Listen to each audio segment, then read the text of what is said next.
Boa noite a todos e a todas. Eu gostaria de saudar a mesa na pessoa do presidente dessa casa, do excelentíssimo prefeito, a nossa nobre colega vereadora do CNEA Campos, Fábio Ramos, demais colegas, a comunidade em geral que se encontra aqui presente, muito bem representada em todos os segmentos, pelos cidadãos que de vez em quando aparecem nessa casa, mas que de alguma forma tentam acompanhar o nosso trabalho. Esse trabalho de vereador que muitas vezes a sociedade equivocadamente acha que se interrompe nos recessos, mas quem trabalha, quem é servidor do público não para. Muitas vezes as sessões elas são suspensas, mas o trabalho de vereador, de prefeito não cessa, porque onde tem a necessidade, onde tem a demanda, a gente tem que estar atuando da melhor forma possível e cada um na sua maneira, na sua forma de melhor servir a comunidade, isso eu não tenho dúvida.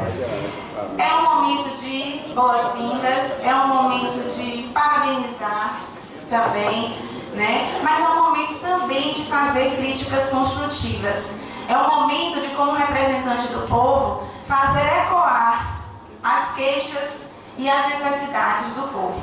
A gente fica feliz, prefeito, de ver aqui a sua apresentação com relação às obras e ficaríamos tristes se ao longo de quase 8 anos nada tivesse para apresentar.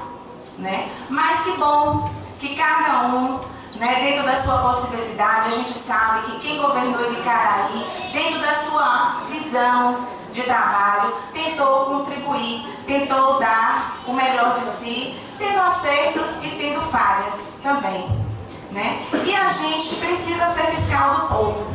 E a gente precisa, evidentemente, representar o povo e fazer com que essa tribuna possa ecoar a voz do povo. E os grupos de WhatsApp, os cantos da cidade de Ibicaraí, clamam sim por uma solução e não paliativo com relação à água. O senhor decretou estado de calamidade em nossa cidade com relação a essa escassez da água. O governo do estado homologou esse decreto de calamidade.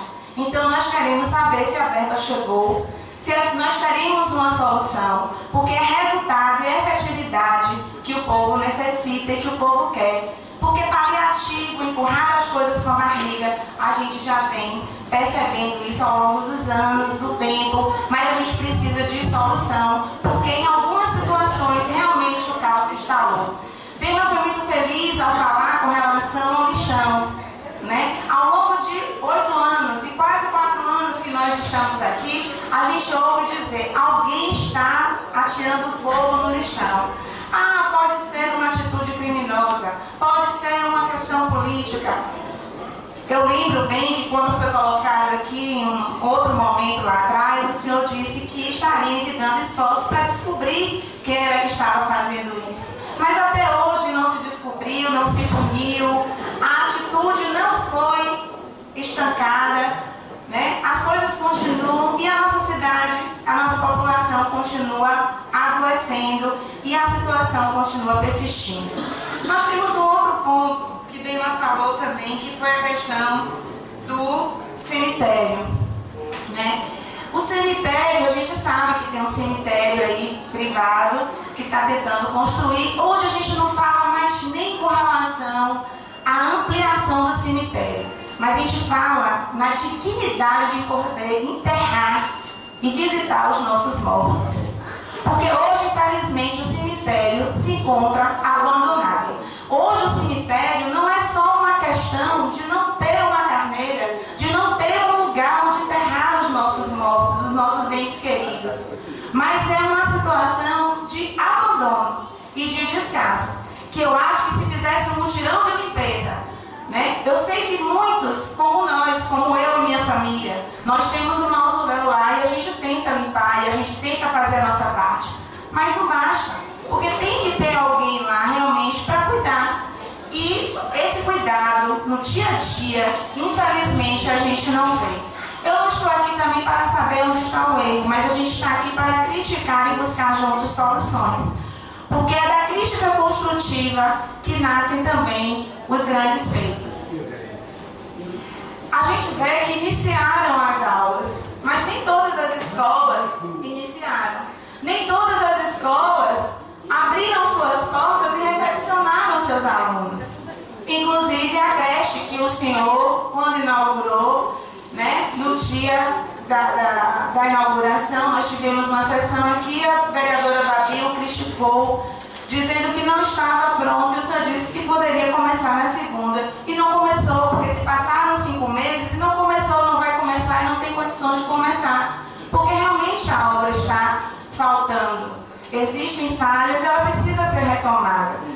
Nós estivemos lá, né, alguns colegas vereadores, a gente sabe que vocês estão tentando retomar, mas é necessário se construir sim, mas é necessário se inaugurar obras onde o povo possa se servir.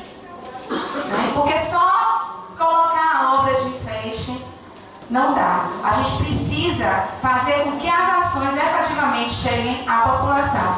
E a gente fica um pouco preocupado com essas escolas que não iniciaram seus trabalhos. Uma outra deficiência que nós vimos no ano passado, ao longo desses 3 anos que a gente está aqui, é a nossa merenda escolar, que a gente espera que esse ano melhore.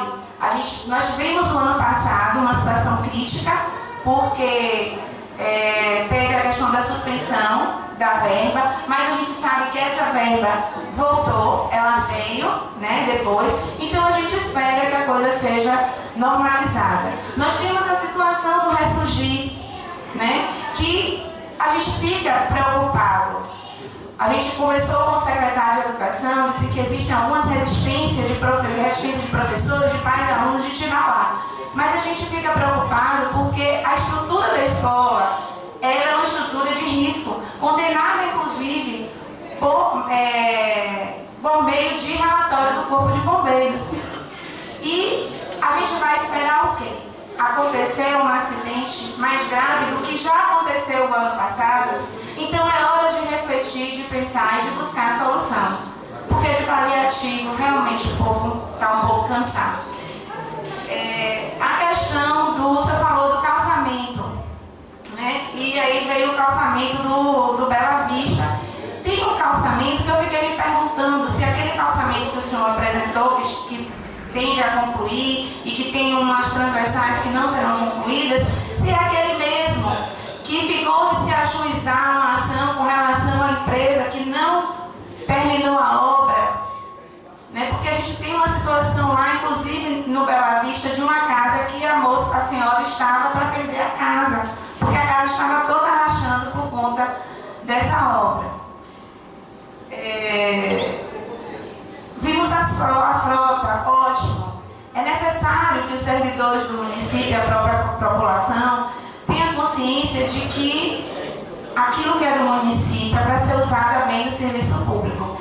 E a gente recebeu uma denúncia essa semana, vou fazer chegar essa denúncia às suas mãos, de que o carro do Bolsa Família tem estado, inclusive tem imagens que eu vou copiar e passar, tem estado frequentemente aos finais de semana em Ilhéus.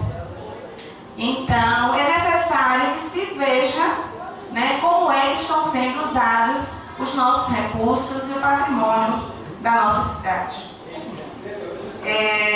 Eu quero... A questão dos equipamentos de proteção, né, tem 3 anos. Eu tenho certeza que se eu só olhar lá a pastinha de indicação da vereadora Adriana, está lá os equipamentos de proteção e segurança para os funcionários, para os servidores do município, que até hoje, infelizmente, não chegou. Se existe uma resistência do funcionário, do servidor, vamos tratar isso, vamos conscientizá-lo. Mas o que não pode é continuar trabalhando e colocando em risco a vida das pessoas.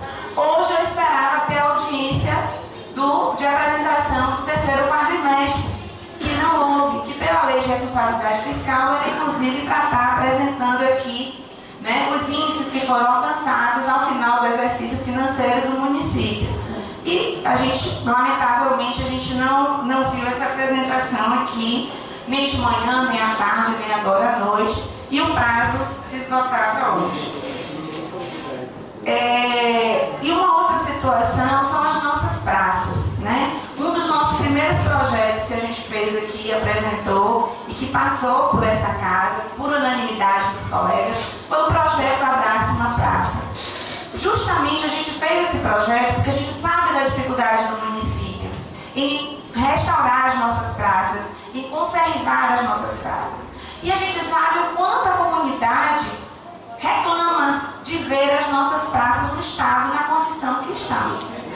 E aí seria uma oportunidade de a sociedade, juntamente com o órgão público, poder tentar minimizar a situação dessas praças. Mas ao longo desses 3 anos, tudo só ficou no papel.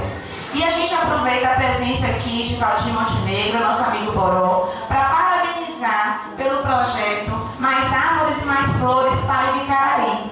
Porque eu realmente, Boró, eu espero que com essa iniciativa, né, de um cidadão, de um filho que ama Ibicaraí, que realmente mais árvores e mais flores possam existir na nossa cidade. E que a gente possa respirar um ar muito mais limpo e mostrando que não basta só criticar o poder público. É necessário que nós, cidadãos, também façamos a nossa parte, cada um no seu segmento, cada um na sua linha. Mas que também o poder público não descanse no berço esplêndido da dificuldade e escassez de recursos, mas que realmente tome como meta e como propósito apresentar soluções e um governo mais efetivo para a nossa cidade. Porque é de solução que a gente precisa. De menos discurso vazio, mas de efetividade, porque é resultado que a comunidade quer. Obrigada, gente. Boa noite.